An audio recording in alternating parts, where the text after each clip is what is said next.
ವೀಕ್ಷಕರೇ ನಮಸ್ಕಾರ. ಇವತ್ತಿನ ಸೆನ್ಸೇಷನಲ್ ಸಬ್ಜೆಕ್ಟು ಐಶ್ವರ್ಯ ಗೌಡ ಮತ್ತು ಹರೀಶ್ ಅವರು. ರಾಜ್ಯದ ಅನೇಕ ಜಿಲ್ಲೆಗಳಲ್ಲಿ ಅನೇಕ ಪ್ರಕರಣಗಳಲ್ಲಿ ಮೋಸ ಮಾಡಿ ಜನರನ್ನು ಲೂಟಿ ಮಾಡಿರುವಂತಹ ಪ್ರಕರಣ. ಇದು ಬೆಚ್ಚಿ ಬೀಳಿಸುವಂತಹ ಪ್ರಕರಣ ಹೌದು. ಯಾಕೆಂದರೆ ಒಬ್ಬ ಮನುಷ್ಯ ಮನಸ್ಸು ಮಾಡಿ ನಾನು ಮೋಸ ಮಾಡಬೇಕು ಅಂತ ಡಿಸೈಡ್ ಮಾಡಿದ್ರೆ ಎಷ್ಟು ಜನಕ್ಕೆ ಎಷ್ಟು ಕೋಟಿ ಬೇಕಾದ್ರೂ ಮಾಡ್ಬೋದು. ಆದರೆ ನಿನ್ನೆ ಈ ಒಂದು ಪ್ರಕರಣವನ್ನು ನ್ಯಾಯಪೀಠ ತಗೊಂಡಿತ್ತು. ಆ ನ್ಯಾಯಪೀಠದಲ್ಲಿ ಇವರಿಗೆ ಬೇಲಾಗಿದೆ.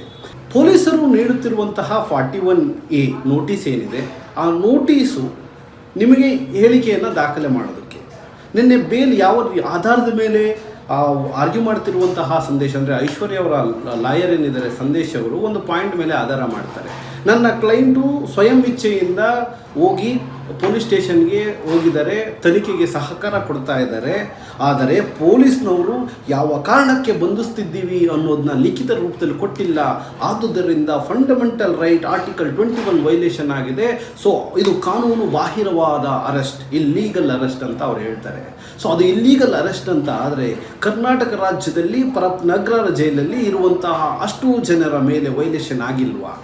ಅಂದರೆ ನಾವು ದುಡ್ಡಿದ್ದವ್ರಿಗೆ ಒಂದು ನ್ಯಾಯ, ದುಡ್ಡಿಲ್ದವ್ರಿಗೆ ಒಂದು ನ್ಯಾಯ ಅನ್ನೋ ರೀತಿ ಇದೊಂದು ಪ್ರೊಜೆಕ್ಟ್ ಆಗ್ತಾ ಇದೆ. ಸೊ ಅಂದರೆ ಇಂತಹ ಜನಗಳನ್ನು ಎಕ್ಸ್ಕ್ಯೂಸ್ ಮಾಡಿ ಬೇಲ್ ಮೇಲೆ ಬಂದರೆ ಯಾವ ರೀತಿ ನಿದರ್ಶನ ಸೆಟ್ ಆಗುತ್ತೆ ಅನ್ನೋದು ಈ ವಿಡಿಯೋದ ಮೂಲ ವಾದ.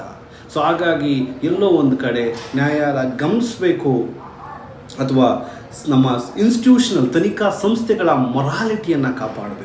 ಆ ಇನ್ಸ್ಟಿಟ್ಯೂಷನ್ಗಳವರು ಯಾಕಪ್ಪ ನಾವು ಹೋಗಿ ಅರೆಸ್ಟ್ ಮಾಡಬೇಕು, ಹೆಂಗಿದ್ರು ಹೋಗಿ ಬೇಲ್ ತಗೊಂಬರ್ತಾರೆ ಒಂದೇ ದಿನದಲ್ಲಿ ಅನ್ನುವಂತಹ ಮನಸ್ಥಿತಿ ಬರಬಾರ್ದು.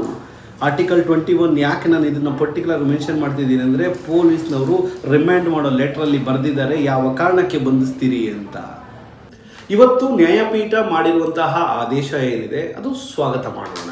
ಏಕೆ ಅಂತಂದರೆ ನಮ್ಮ ನಾರ್ಮಲಿ ಜನಗಳಿಗೆ ನಾವು ಅಭಿಪ್ರಾಯಗಳನ್ನು ಸಂಗ್ರಹಿಸಬೇಕಾಗುತ್ತೆ ಹಾಗೂ ಬರುವಂತಹ ಎಲ್ಲ ಆದೇಶಗಳನ್ನು ಸ್ವೀಕರಿಸಬೇಕಾಗುತ್ತೆ.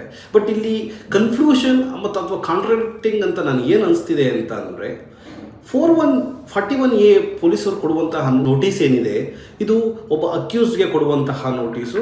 FIR ಆಗೋಕ್ಕಿಂತ ಮುಂಚೆಗೆ ಒಂದು ನೋಟಿಸನ್ನು ಕೊಡ್ತಾರೆ, ನೀನು ಬಂದು ನಿಮ್ಮ ಹೇಳಿಕೆಗಳನ್ನು ಕೊಡಿ ಅಥವಾ ಈ ಒಂದು ವಿಚಾರಕ್ಕೆ ಸಂಬಂಧಿಸಿದಂತೆ ಹೇಳಿಕೆಗಳನ್ನು ಕೊಡಿ ಅಂತ. ಆದರೆ ಈ 41 ನೋಟಿಸನ್ನು ನೀವು ಆಲ್ರೆಡಿ ಹರೀಶ್ ಅವ್ರಿಗೆ ಅಥವಾ ಐಶ್ವರ್ಯ ಗೌಡರಿಗೆ ಕೊಟ್ಟಿದ್ದಾರೆ, ಅವರು ಬಂದು ವಿಚಾರಣೆಗೆ ಹಾಜರಾಗಿದ್ದಾರೆ. ಸೊ ಹಾಗಾಗಿ ಇವರು ಇನ್ವೆಸ್ಟಿಗೇಷನ್ಗೆ ಕೋಆಪ್ರೇಟ್ ಮಾಡ್ತಾ ಇದ್ದಾರೆ ಅನ್ನೋ ಒಂದು ಆಧಾರದ ಮೇಲೆ ರಿಲೀಸ್ ಮಾಡ್ತಿದ್ದೀನಿ ಅಂತ.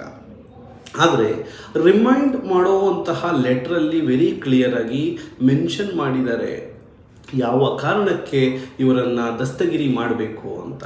ಆದರೆ ಕೋರ್ಟಲ್ಲಿರುವಂತಹ ಅಪೋಸಿಟ್ ಲಾಯರ್ ಏನು ಹೈಕೋರ್ಟ್ ಲಾಯರ್ ಸಂದೇಶ್ ಅವರು ಆರ್ಗ್ಯುಮೆಂಟ್ ಮಾಡ್ತಾರೆ, ಆರ್ಟಿಕಲ್ 21 ಪ್ರಕಾರ ಇದು ವೈಲೇಷನ್ ಮಾಡಿದ್ದಾರೆ, ನಮ್ಮ ಕ್ಲೈಂಟ್ಗೆ ನೀವು ಯಾವ ಕಾರಣಕ್ಕೆ ಅರೆಸ್ಟ್ ಮಾಡ್ತಿದ್ದೀರಿ ಅಂತ ಹೇಳ್ತಿಲ್ಲ ಅಂತ.